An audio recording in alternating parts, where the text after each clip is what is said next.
Selamat malam, Sobat Dongeng Tidur Misteri. Sebelum kita mulai, saya ingin kalian menyalakan lampu kamar.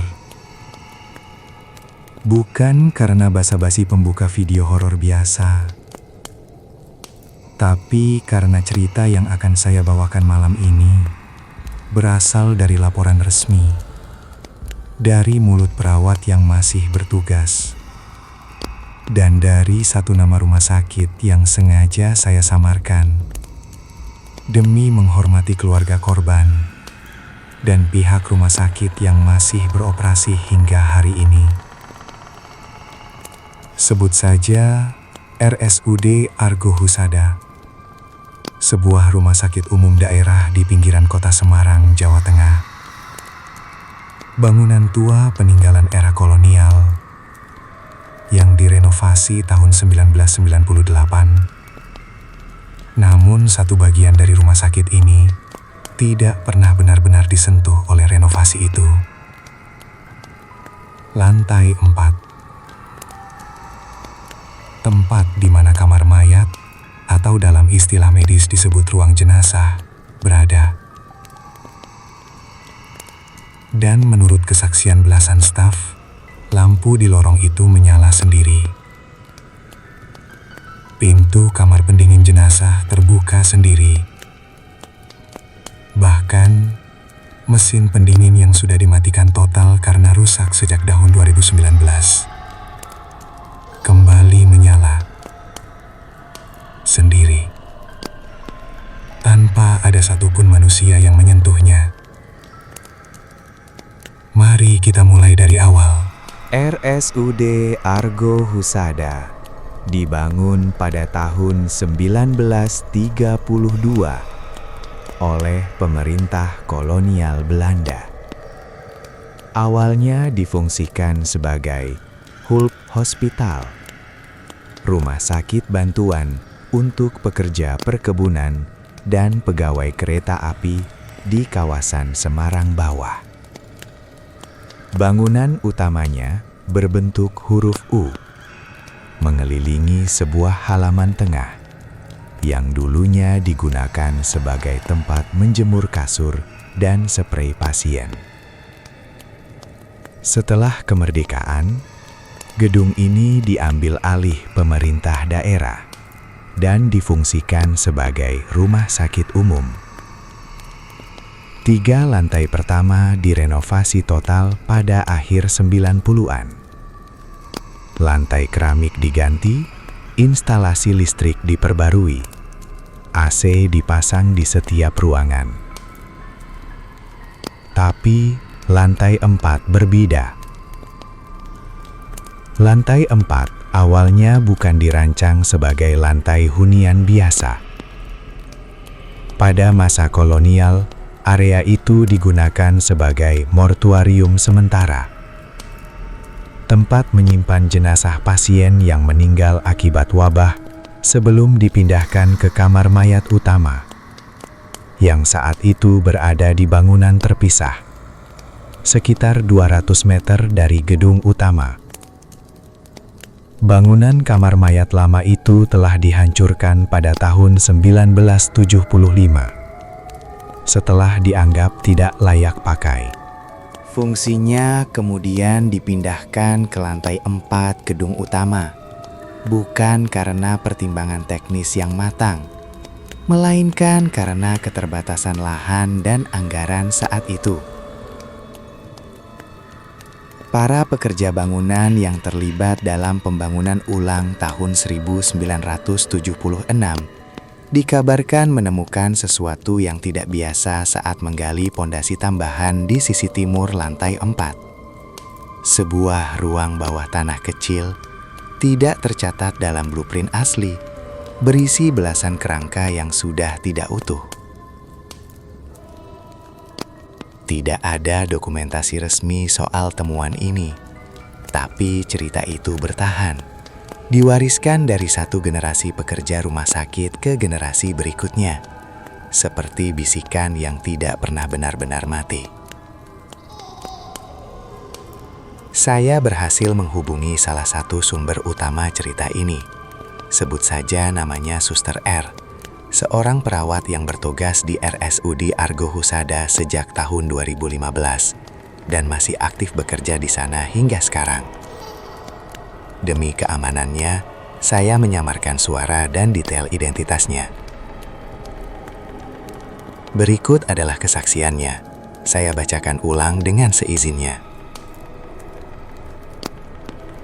Awalnya saya kira itu cuma masalah teknis. Mesin pendingin jenazah, namanya body fridge atau cold chamber, itu sudah rusak sejak akhir 2019. Bagian kompresornya jebol. Dan rumah sakit belum ada budget buat ganti unit baru. Jadi semua jenazah yang masuk langsung dipindahkan ke rumah sakit rujukan di kota atau ke kamar jenazah sementara di lantai 1. Tapi mulai pertengahan 2021, Satpam Malam mulai lapor ada suara mesin dari lantai 4. Padahal lantai itu udah resmi ditutup. Gak ada aktivitas apapun di sana. Pintu dikunci, listriknya juga udah diputus dari panel utama. Saya bertanya kepada Suster R, apakah mungkin itu hanya gangguan listrik atau efek dari bangunan tua? Itu yang awalnya saya pikir juga. Tapi gimana caranya mesin yang aliran listriknya udah diputus dari sumbernya bisa nyala? Itu bukan masalah kabel longgar. Itu gak masuk akal secara teknis. Suara Suster R sempat terhenti cukup lama sebelum melanjutkan. Terus Pak Yono, salah satu petugas kebersihan yang biasa kerja shift malam, dia laporan ke saya. Katanya dia lihat lampu di lorong lantai 4 menyala. Satu persatu, dari ujung ke ujung. Kayak ada yang jalan nyalain saklar sambil lewat. Dia coba naik buat cek. Pintu tangga darurat yang biasanya dikunci gembok ternyata udah terbuka. Begitu dia masuk ke lorong, dia bilang bau itu langsung nyium. Bau formalin, bau yang khas kamar jenazah. Padahal udah 3 tahun gak ada jenazah disimpan di sana. Kejadian yang membuat manajemen rumah sakit akhirnya turun tangan terjadi pada malam 17 September 2022. Seorang petugas satpam bernama Bapak Hendra, nama disamarkan, sedang berpatroli rutin di lantai 3 ketika ia mendengar suara benda berat diseret di lantai di atasnya. Lantai 4. Awalnya ia mengira ada orang yang menyusup. Sesuai protokol, ia segera naik untuk memeriksa, membawa lampu senter dan radio komunikasi. Begitu ia mencapai lorong lantai 4, ia mendapati seluruh lampu menyala terang. Pintu ruang pendingin jenazah yang sudah lama tidak berfungsi dan biasanya digembok rantai terbuka lebar. Dari dalam terdengar suara dengungan mesin, persis suara kompresor pendingin yang sedang bekerja.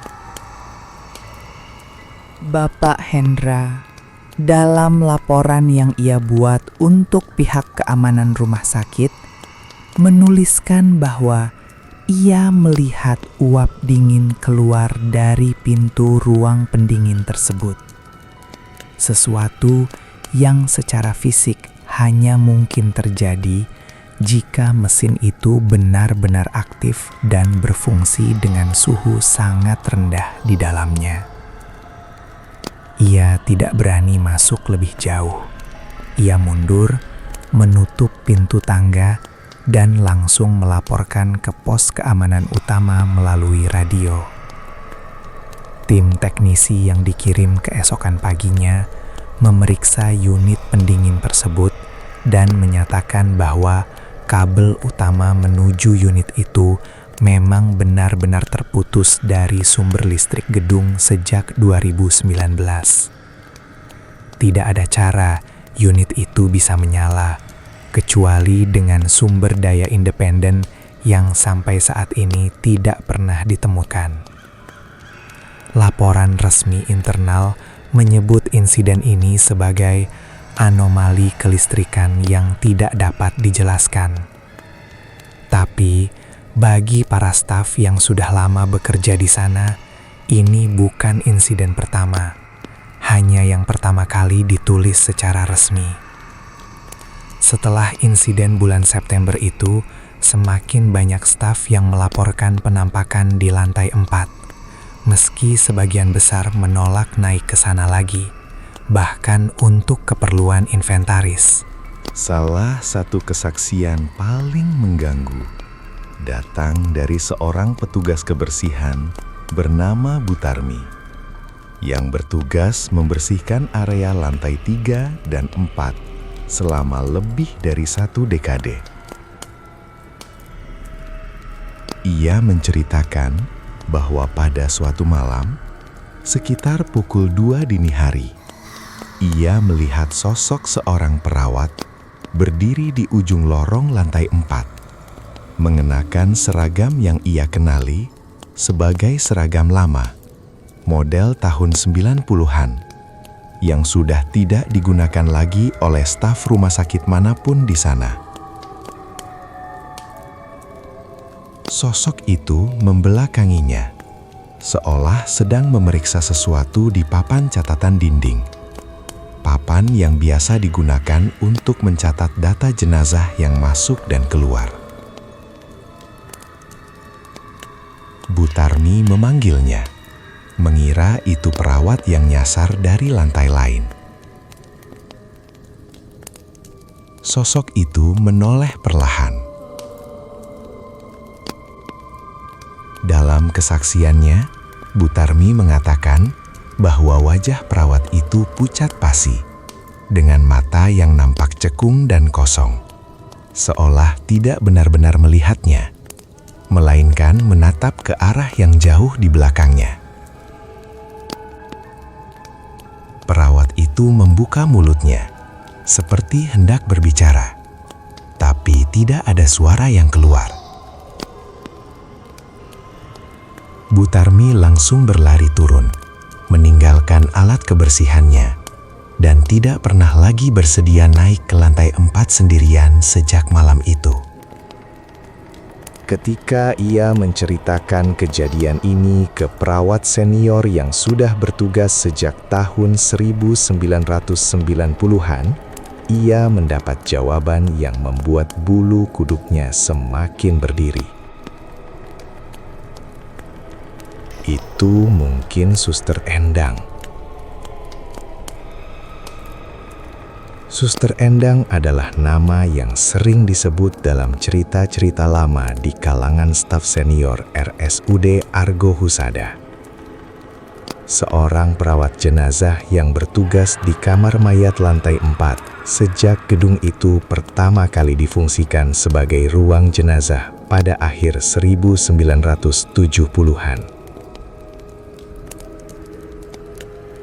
Menurut kesaksian yang diwariskan secara lisan, Suster Endang dikenal sangat berdedikasi pada pekerjaannya. Ia memperlakukan setiap jenazah yang masuk dengan penuh penghormatan, memastikan setiap prosedur dilakukan dengan benar, bahkan sering lembur tanpa dibayar, hanya untuk memastikan keluarga pasien bisa melihat jenazah dalam kondisi yang layak. Namun, pada suatu malam di tahun 1988, terjadi sebuah insiden yang hingga kini tidak pernah benar-benar terungkap kebenarannya. Versi yang paling banyak dipercaya menyebutkan bahwa terjadi pemadaman listrik total di seluruh rumah sakit akibat badai besar. Suster Endang saat itu sedang bertugas sendirian di ruang jenazah, memproses jenazah seorang pasien yang baru saja meninggal. Generator cadangan rumah sakit saat itu gagal menyala. Pintu ruang pendingin jenazah yang menggunakan sistem kunci elektronik akibat upaya modernisasi yang baru saja dilakukan, terkunci otomatis akibat gangguan listrik tersebut. Suster Endang terjebak di dalam. Tidak ada yang menyadari ketidakhadirannya sampai pagi hari, ketika listrik kembali normal dan pintu otomatis terbuka kembali. Ia ditemukan tidak bernyawa, dalam posisi duduk bersandar di dinding ruang pendingin, dengan ekspresi yang menurut kesaksian petugas yang menemukannya, terlihat seolah ia sedang menunggu sesuatu atau seseorang.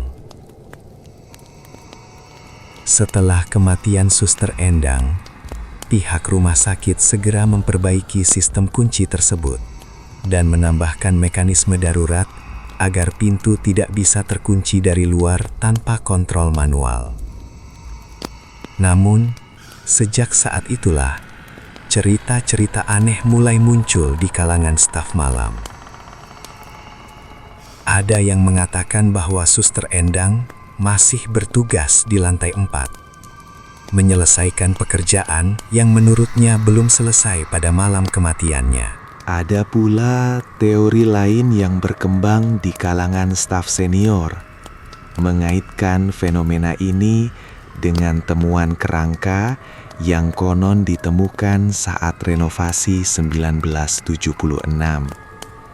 Seolah aktivitas supranatural di lantai 4 bukan hanya terkait dengan satu sosok, melainkan dengan sejarah panjang lokasi tersebut sebagai tempat penyimpanan jenazah sejak era kolonial. Seorang paranormal yang pernah diundang secara tidak resmi oleh sekelompok staf pada tahun 2020, sebelum insiden besar bulan September 2022, mengklaim merasakan energi yang sangat padat dan berat di sepanjang lorong lantai 4, khususnya di sekitar ruang pendingin jenazah. Menurutnya, energi semacam itu biasanya muncul akibat kematian yang tidak wajar atau penuh dengan emosi yang belum terselesaikan. Rasa takut, kesepian, atau perasaan ditinggalkan. Apakah ini benar-benar Suster Endang yang masih menjalankan tugasnya?